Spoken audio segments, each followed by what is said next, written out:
تو قرآن کی وہ جو آیت ہے اس کی تصدیق یہاں پر موجود ہے کہ ایک نبی مبعوث کروں گا. یہ جو لفظ مبعوث ہے عبرانی میں یہاں پر عقیم لفظ لکھا ہے جو کہ عربی میں قامہ یقومو یعنی قائم کرنا ہے.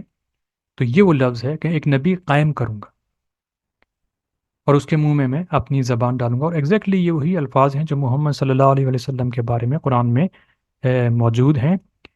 یہاں پر موسیٰ جیسا نبی ہونا جو تھا وہی ایک سب سے بڑی تصدیق تھی کہ موسیٰ جیسا ہونے کے لیے صاحب شریعت ہونا ضروری تھا. عیسیٰ علیہ السلام شریعت لے کے نہیں آئے اور یہ بات عیسیٰ علیہ السلام نے بار بار انجیل میں کہی ہے اور یہ آیت بھی موجود ہے کہ دنیا میں شریعت موسیٰ کے ذریعے اور فضل عیسیٰ کے ذریعے سے آیا. یہ دونوں الگ چیزیں ہیں. شریعت الگ ہے، فضل الگ ہے. یہ ٹاپک چونکہ نہیں ہے اس لیے میں نے آیات آپ کو نہیں دکھائیں، لیکن یہ آیات ہم آگے دیکھیں گے جب یہ ٹاپک ہوگا. تو بات یہ ہے کہ یہ نبی جو ہے صاحب شریعت ہوگا اور بنی اسرائیل میں کوئی بھی صاحب شریعت نبی نہیں آیا موسیٰ کے بعد. آپ نوٹس کریں گے کہ مسلم اسکالرز نے کبھی بھی اس ٹاپک پہ کوئی بات نہیں کی تفصیلاً کہ عیسیٰ کون سی شریعت لے کے آئے تھے، عیسیٰ نے کس حیثیت سے اور کیوں گناہوں کو معاف کر دیا. جس کو شریعت میں سزا تھی عیسیٰ نے معاف کر دیا، اتنا کہہ کے کہ جاؤ تمہارے گناہ معاف ہوئے. تو یہ شریعت میں نہیں ہے موسیٰ کی. تو یہ کون سی شریعت تھی جو عیسیٰ لے کے آئے ہیں؟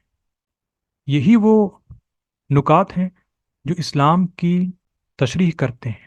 جو راز چھپے ہیں وہ ان نکات میں چھپے ہیں جن کو اب تک چھیڑا نہیں گیا، اور ہم انہی نکات کو تفصیلاً دیکھیں گے آگے آنے والی ویڈیوز میں. اچھا، تو یہاں پر ہے کہ وہ نبی موسیٰ جیسا ہوگا، تو یقیناً جب وہ آئے گا تو موسیٰ کی شریعت ختم ہو جائے گی اور اس کی شریعت شروع ہوگی، یعنی اس نبی کی. تبھی وہ موسیٰ جیسا ہوگا، کیونکہ وقت کے ساتھ شریعت کو بدلنا تھا. یہ ممکن نہیں تھا کہ قدیم زمانے کی شریعت چلتی رہتی، اور اسی لیے نئی شریعت کو آنا تھا. لہٰذا وہ موسیٰ جیسا نبی ہی ہوتا. موسیٰ جیسا نبی اسرائیل میں کبھی پیدا نہیں ہوا. موسیٰ وہ تھے جنہوں نے خدا سے آمنے سامنے بات کی تھی، اور دنیا میں دو ہی نبی ہیں جو صحیفوں میں جن کا ذکر ملتا ہے، ایک موسیٰ، دوسرے محمد صلی اللہ علیہ وآلہ وسلم جنہوں نے اللہ سے آمنے سامنے بات کی. اور یہی سب سے بڑی دلیل ہے محمد صلی اللہ علیہ وآلہ وسلم کہ موسیٰ جیسے نبی ہونے کی. تو اس آیت سے ہمیں پتہ چلتا ہے کہ موسیٰ جیسا نبی جو آئے گا تو یقیناً وہ پہلے موسیٰ امام تھے، تمام بنی اسرائیل تمام انبیاء نے ان کو مانا. اس کے بعد امامت اس کو ملے گی، یعنی تمام اس کو فالو کریں گے، اور قرآن نے اس بات کی تصدیق کی. اب آپ وہ دلچسپ نقطہ دیکھیں گے جو شاید آپ کو پہلے سمجھ نہیں آیا ہوگا یا کسی بھی اسکالر کو سمجھ نہیں آیا ہوگا، کیونکہ جیسا میں نے کہا کہ یہ راز کی باتیں تھیں، یہ پوائنٹ سمجھنا ضروری تھے جو کہ مسنگ لنک ہیں اسلام کی تشریح میں. یہ وہ نقطہ ہے جو چھپے ہوئے اسلام کو سامنے لے کے آتا ہے. آیت کہتی ہے، اس کو پہلے ہم دیکھ چکے ہیں پچھلے ویڈیوز میں اس کو یہاں سے بتاتا ہوں. آیت یہ کہتی ہے کہ جنات کیا کہتے ہیں. انہوں نے کہا اے قوم، یعنی وہ قرآن سننے کے بعد اپنی قوم کی طرف واپس گئے اور انہوں نے کہا کہ اے قوم، ہم نے ایک کتاب سنی ہے جو موسیٰ کے بعد نازل ہوئی ہے. یہ سوال ہم پہلے ویڈیوز میں دیکھ چکے ہیں کہ قرآن موسیٰ کے بعد نازل نہیں ہوا، قرآن تو انجیل کے بعد نازل ہوا ہے. تو یہ قرآن کی آیات کیوں کہتی ہیں کہ قرآن تورات کے بعد نازل ہوا ہے؟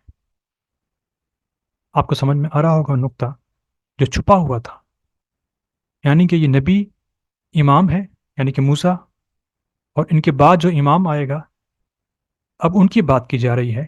بیچ میں جو امام نہیں تھا یعنی عیسیٰ، اس کو مائنس کر دیا گیا ہے کیونکہ یہ دونوں سملر ہیں، وہ بیچ والا سملر نہیں ہے. اور یہ ایک بہت بڑا راز ہے. اس سے مزید راز کھلتے ہیں انجیل کی آیات کے، وہ ہم بعد میں دیکھیں گے. تو قرآن کیا کہتا ہے کہ ایک کتاب سنی ہم نے جو نازل کی گئی موسیٰ کے بعد، جبکہ قرآن انجیل کے بعد نازل کیا گیا تھا. تو یہاں پہ انجیل کا نام کیوں غائب ہے؟ کیونکہ قرآن جو کتاب ہے وہ تورات جیسی کتاب ہے، اور محمد صلی اللہ علیہ وآلہ وسلم جو نبی ہیں وہ موسیٰ جیسے نبی ہیں۔ لہٰذا سملر کنیکشن کو ظاہر کیا گیا۔ قرآن کی دوسری آیت میں پھر تصدیق کی گئی۔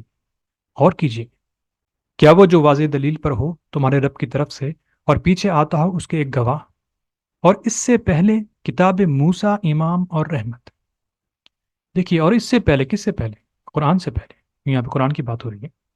اور یہ وہ جو واضح دلیل پر ہو، یہ محمد صلی اللہ علیہ وآلہ وسلم کا ذکر ہو رہا ہے، تو ان سے پیچھے کتاب موسیٰ امام اور رحمت، عیسیٰ کہاں گئے؟